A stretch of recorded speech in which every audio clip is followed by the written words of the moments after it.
que l'impérialisme français, que l'impérialisme occidental se souviennent que ces applaudissements sont les applaudissements d'un au revoir, parce que d'ici peu de temps, ça sera les adieux au néocolonialisme de manière générale.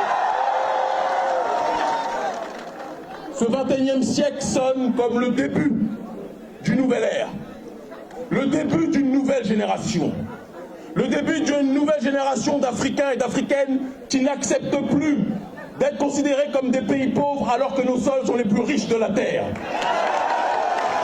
C'est le début d'une nouvelle génération qui n'acceptent plus que leur pays puisse nourrir la France en électricité alors que nos pays vivent dans des conditions d'insalubrité qui dépassent l'entendement. Les débuts d'une nouvelle génération qui n'accepte pas que Macron vienne nous dire de quelle manière nous devons nous comporter avec les bases militaires, alors qu'Emmanuel Macron est trop occupé à s'occuper du moins de sa grand-mère.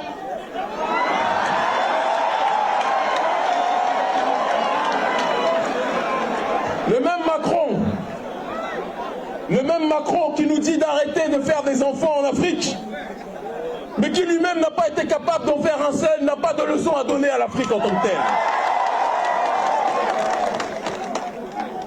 Je tiens à vous prévenir d'emblée que ce jour-là, ce 23 février, sera la journée internationale de la libération de la parole africaine en tant que telle.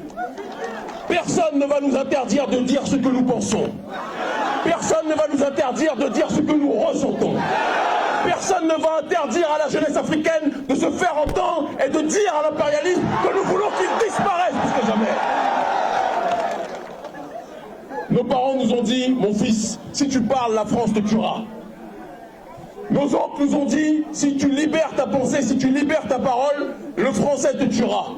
Mais nous sommes nés pour dire à nos parents et pour dire de manière générale au monde que la nouvelle génération ne craint que Dieu et n'a pas peur de la France en tant que telle.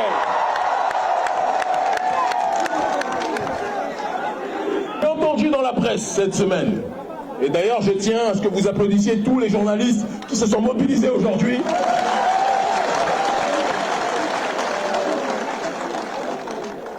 Il faut un travail périlleux dans des pays où la liberté d'expression n'est pas toujours présente, donc il faut eux aussi les soutenir plus que jamais.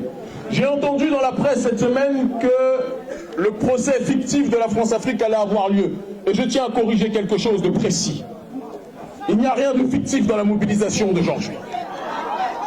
Il y a plus de 2000 personnes, voire plus.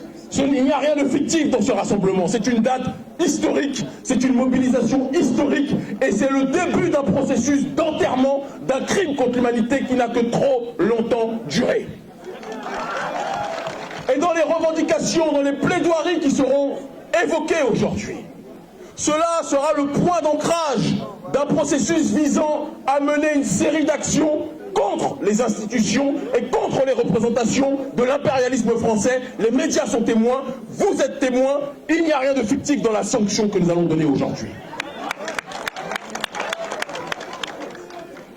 Et tous les jurés de ce tribunal sont dans ce public. Toutes les personnes qui sont susceptibles de rendre justice pour notre peuple qui a été pendant trop longtemps maltraité, qui a été jusqu'à aujourd'hui pillé, dépouillé, violenté. Toutes les personnes ici sont susceptibles de rendre justice contre les représentations de l'impérialisme français. Mais dire cela ne doit pas nous empêcher aussi de préciser une chose. Nous ne sommes pas contre les Français de manière générale. Comme le disait Thomas Sankara, le prolétariat de France et les prolétariats du tiers-monde sont unis contre un impérialisme commun. Bien sûr que nous sommes plus opprimés que le prolétariat français. Mais nous ne sommes pas contre les Français de manière générale. Nous sommes solidaires des gilets jaunes qui se lèvent contre Emmanuel Macron, mais nous disons en retour qu'il faut que tous les mouvements sociaux et tous les mouvements prolétaires occidentaux soient solidaires de la résistance africaine, sinon eux aussi devront rendre des comptes plus tard.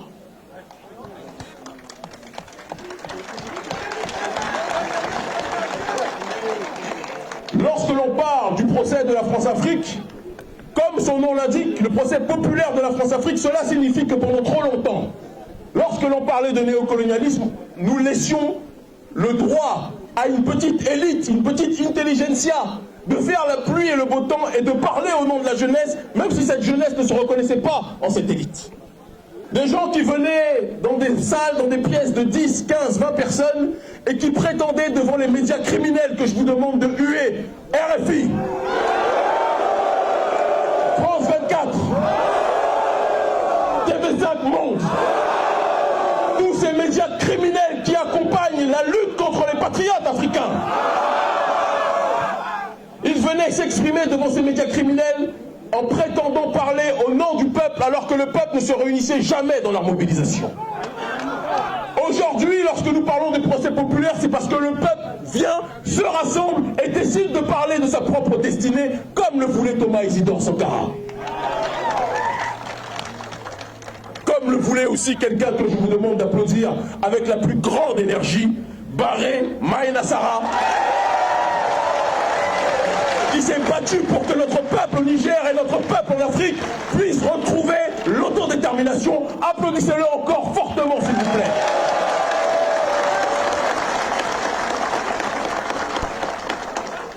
Tout à l'heure, mon très cher petit frère, que je vous demanderai aussi d'applaudir parce qu'il a été très brillant, ainsi que notre exceptionnel représentant national de l'ONG Urgence panafricaniste au Niger, le frère Siradji, que je vous demande d'applaudir, ont précisé que c'était une mobilisation internationale. Et c'est vrai. À l'heure actuelle, au Niger certes, mais aussi au Bénin, au Mali, au Burkina Faso, en Centrafrique et dans le pays de Alassane Dramatique Ouattara, je ne vous ai pas entendu suffisamment le huer. Alassane Dramatique Ouattara, celui qui est capable d'aboyer avant que le maître lui dise d'aboyer, celui qui est capable de dire vive le franc CFA alors que le peuple entier se lève contre le CFA, celui qui est capable de livrer son frère à la CPI alors que c'est lui-même le rebelle à la base.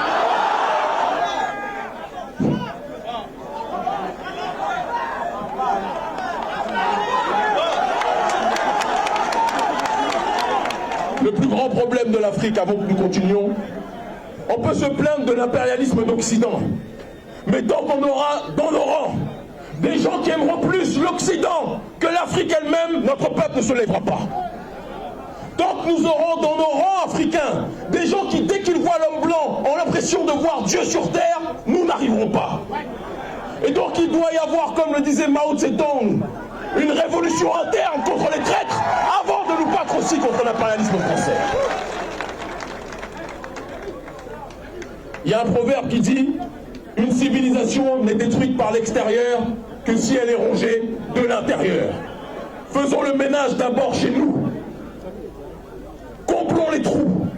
Et seulement après cette situation, nous serons capables de lutter.